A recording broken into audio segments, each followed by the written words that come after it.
vous confirmez que ça va comment dire, sanctionner finalement l'industrie pharmaceutique et que d'autres mesures seraient préférables? Pour moi, très clairement, surtout si on maintient le fait que pour l'importation, on garde une exonération. Si au moins sur l'exonération, enfin sur les importations, on mettait pas en place une exonération, ça mènerait peut-être à réfléchir. Mais là, on est en train d'avantager des importateurs qui n'apportent aucune valeur ajoutée par rapport à des industriels marocains souverains. Je trouve ça quelque part déséquilibré. Maintenant, encore une fois, ces messieurs nous ont donné... moi, je conviens qu'il faut remettre en place le système de 2023. Mais je pense qu'aujourd'hui, vous êtes poursuivis. Vous nous avez toujours pas proposé une alternative. Il faudrait adapter, en fait. Il faudrait adapter l'année 2024. Aujourd'hui... L'alternative. C'est-à-dire, vous voulez le plan B? Il n'y en a pas. Ouais, le plan B. C'est ça ce que je veux. Non, mais je veux dire, le plan B, vous savez, moi, je n'ai jamais travaillé avec un plan B parce que c'est pas l'entrepreneur. Si vous donnez un plan B, ça devient un plan A, automatiquement. Quand vous mettez un plan B, ça veut dire que vous acceptez. Vous acceptez une situation. Claire, le plan B, moi, vous savez... Très bien, je ne veux pas être pessimiste. Mais on est le 20 novembre. Le projet de loi est passé en première chambre. Il est en cours de discussion en seconde chambre, il me semble. Je n'ai pas lu des millions d'amendements concernant ce point-là. Donc, je pense qu'aujourd'hui... je vais vous répondre. Il n'y a pas d'autre... Regardez, je vais vous donner la réponse que les politiques attendent de nous et qui ne nous convient absolument pas.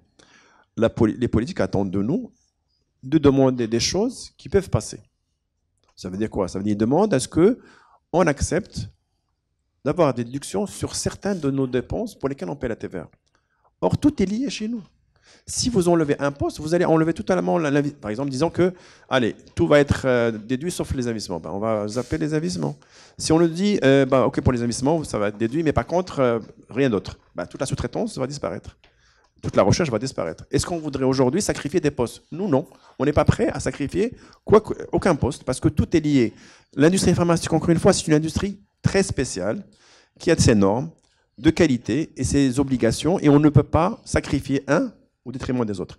Donc, il n'y a pas de plan B, malheureusement. Il y a un plan qui est d'être juste et d'avoir une équité fiscale et de revenir à une situation qui était antérieure à ce plan fiscal en acceptant. Nous, on le dit, on est pour l'exonération de la TVA, encore une fois.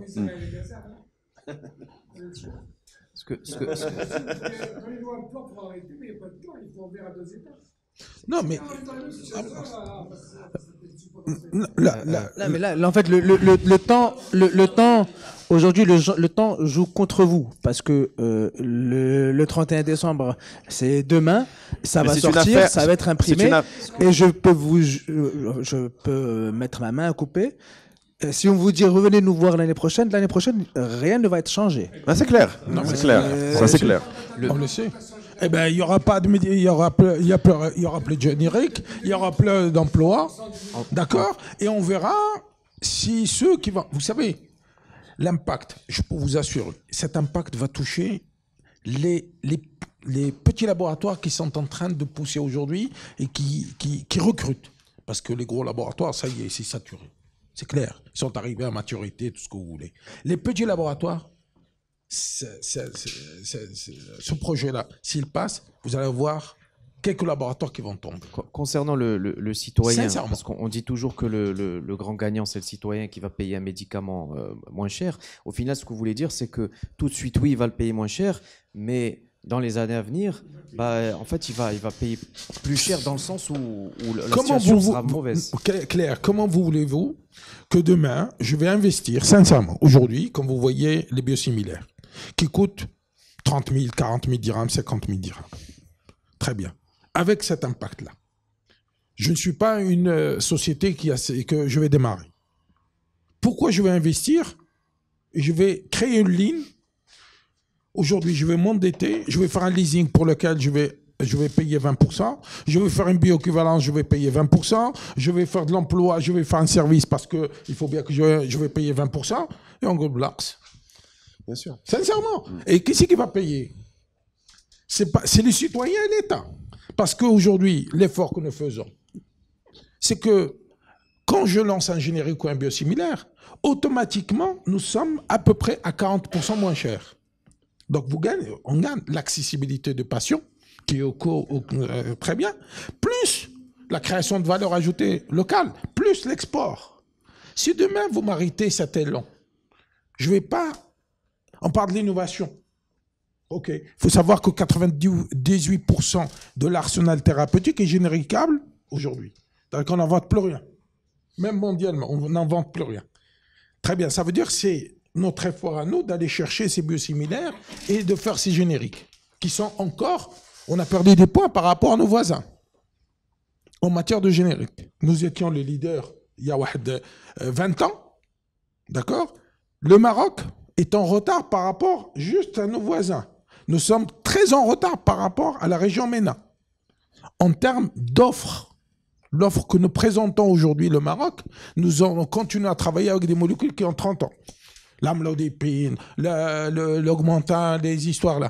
Donc ça veut dire quoi? Ça veut dire qu'aujourd'hui, si vous m'arrêtez cet élan d'investissement que, yallah, هذه واحد 5 سنين 7 سنين أنت كتسمع 4 سنين ولا 5 سنين كتسمع الآخر 10 سنين الآخر كتسمعوا c'est le juste au moment où nous sommes en train de fleurir.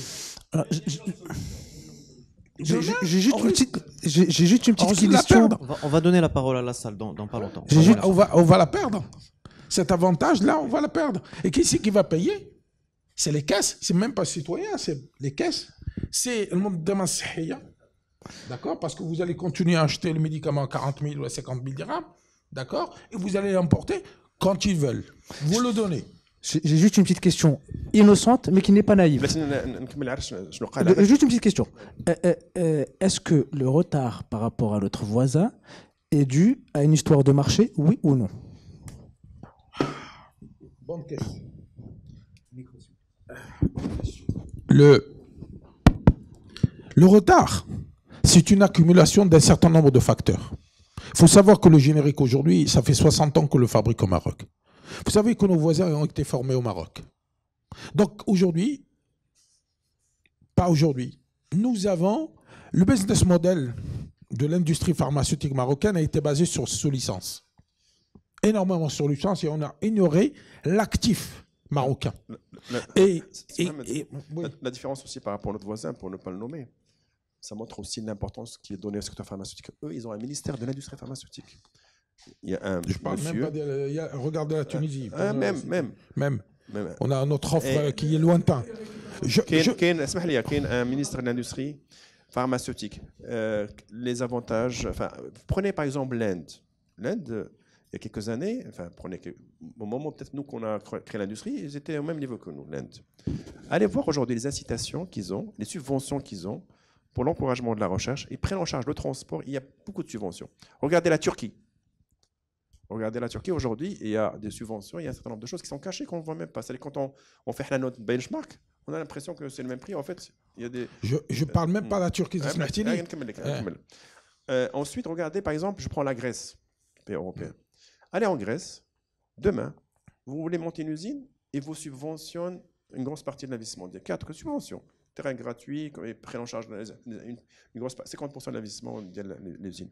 Là, on ne demande même pas ça. On demande simplement d'avoir l'équité fiscale, de pouvoir investir, continuer à travailler et ne pas grignoter nos coûts de revient avec la TVA qui va rentrer dans notre coût de revient, dont on va récupérer une partie dans l'IS, comme vous le savez, mais ce n'est pas suffisant. Après, pour le plan B qu'on peut envisager, parce qu'il faut peut-être un plan B. Plan B, c'est pourquoi ne pas exonérer toute la TVA qu'on paye. C'est-à-dire qu'on ne paye rien à l'entrée, on ne paye rien à la sortie. C'est-à-dire moi, je transport 0 TVA, recherche 0 TVA, investissement 0, tout 0. Je n'ai pas de problème par rapport à ça. Au contraire, pour moi, ça serait parfait. C'est-à-dire, il n'y a plus de crédit TVA, il n'y a plus rien. Donc on règle le problème définitivement. Mais simplement, on discute et on leur donne les arguments et on leur donne les choses de façon ouverte. Mais il ne faut pas qu'il y ait un mur de blocage. C'est quoi? C'est un projet de loi de finances. Donc projet, ça veut dire discussion, proposition, des allers-retours. Là, il n'y a rien. On dit, donc finalement, ce n'est pas un projet, c'est une loi de finances qu'on va subir. Et ça, ce n'est pas admissible. Ça. Aujourd'hui, vos instances ne sont pas représentées au Parlement. Vous n'avez pas des représentants qui peuvent faire porter votre voix. Au niveau de notre fédération, la Fédération marocaine de l'industrie pharmaceutique, la FMIP, nous sommes affiliés à la CGM. Et la CGM a des représentants au niveau de la deuxième chambre, donc elle est censée nous défendre au niveau de la deuxième chambre. Maintenant, il faut commencer par convaincre nos amis avant d'avancer. Vous savez, la seule porte que nous avons jusqu'à présent, c'est le ministère de la Santé qui est à l'écoute, qui nous défend. On le remercie parce que nous avons trouvé des traces, que ce soit la première chambre ou la deuxième chambre. Claire, je vous assure. Nous étions mal ikhwan في البرلمان, la deuxième chambre, et quelqu'un qui nous a dit, monsieur le ministre, aujourd'hui, il est venu, tout à fait. Donc ça, on le remercie. Monsieur le ministre de l'Industrie aussi, oui, qui ne cesse de nous aider. Ministère de l'investissement, monsieur le Jazzouli Taouan, donc tout ce monde-là dit, mais c'est-à-dire qu'il y avait une incompréhension, sincèrement. Ils ont dit, quelque part, on va enlever la matière première, on va les cartons, et c'est l'essentiel. Or, on a vu, s'ils étaient venus nous voir et discuter avec nous, on leur dit, mais attention, il y a ça, et ça, et ça, et ça, et ça, et ça. Haïd à zéro, à zéro, et de l'autre côté, on ne paye pas, bah, très bien. Mais comme je sais que c'est presque impossible, ils vont nous le dire. C'est impossible. Non, c'est pas impossible. Peut-être, je n'en sais rien. Si tu as un papier qui te dit, toi, tu es exonéré de TVA. Moi, je vais chez un prestataire, j'ai un papier de l'exonération, mais il ne va pas facturer la TVA. En fait, il faut voir, ils vont certainement voir le coût pour eux, parce que en face, c'est de la TVA collectée qui leur est reversée à eux directement. Donc, c'est de la trésorerie. Donc, il faut qu'ils voient le coût pour eux global de cette disposition. Aujourd'hui, le coût de ce qui est prévu aujourd'hui, il est minime. Vous savez, nous avons pas non, Claire, nous n'avons pas l'habitude. Vous savez, l'industrie pharmaceutique, on fait pas de la politique. On fait pas de politique et on n'est pas tranquille. Il y a une force tranquille. C'est comme les canards. Vous voyez le canard circuler, mais il travaille en bas. Claire. Donc, on ne va pas dans les médias. Mais là, sincèrement, aujourd'hui, c'est un cri de cœur. Un cri de cœur parce que ça va détruire. Nous sommes à la 4e génération de l'industrie pharmaceutique marocaine. Et j'insiste encore marocaine. C'est une industrie qui a plus de 100 ans. D'accord. Si on veut revenir au comptoir. C'est ça que le cri d'alarme. Moi, ça fait 37 ans que je suis dans cette industrie. J'ai tout vécu. J'ai vécu même avec les gens, les premiers, c'est Abdelrahim Ben Neslar, M. Chaoui, M. Sibrada, qui ont investi, qui ont commencé après la 2e génération. Tazi Omar, Charles Hlo, le Filali, Girmahi. Et après, c'était notre tour. Il fallait bien qu'on nous aussi on sorte un peu dans le générique. Donc vous voyez, c'est Bouhmadi, Iberma, et d'autres, et d'autres, et d'autres. Donc c'est un cri, sincèrement, parce que ça me fait mal au cœur de voir que nous avons tous les atouts. D'accord? Qu'on perd de la compétitivité. On vient d'un salon. Tous. On était dans un salon à Barcelone où c'est l'industrie mondiale. Très bien. Le Maroc était placé. Quand on parlait de l'Afrique, on parlait de l'Égypte, Maroc, Afrique du Sud. Dans l'offre, aujourd'hui, on est relayé. Je ne veux même pas classer À cause de quoi? D'un certain nombre d'éléments, et on peut en discuter l'avenir de cette industrie pharmaceutique. Ce n'est pas question de marché, c'est question d'une vision. D'une vision. Sa Majesté nous a ouvert l'Afrique. Le aura le Maroc en Afrique, c'est clair. Les banques, télécommunications, les transports et tout. On a commencé à surfer sur cet élan africain. Ne venez pas le casser. Ne veut pas le détruire au détriment de quoi? D'une politique court terme. C'est ça sur le cri. Parce que nous, les entrepreneurs, c'est comme Bhaloued. La fabrication, je l'emporte. L'industrie, vous dites qu'on vous a... de qui?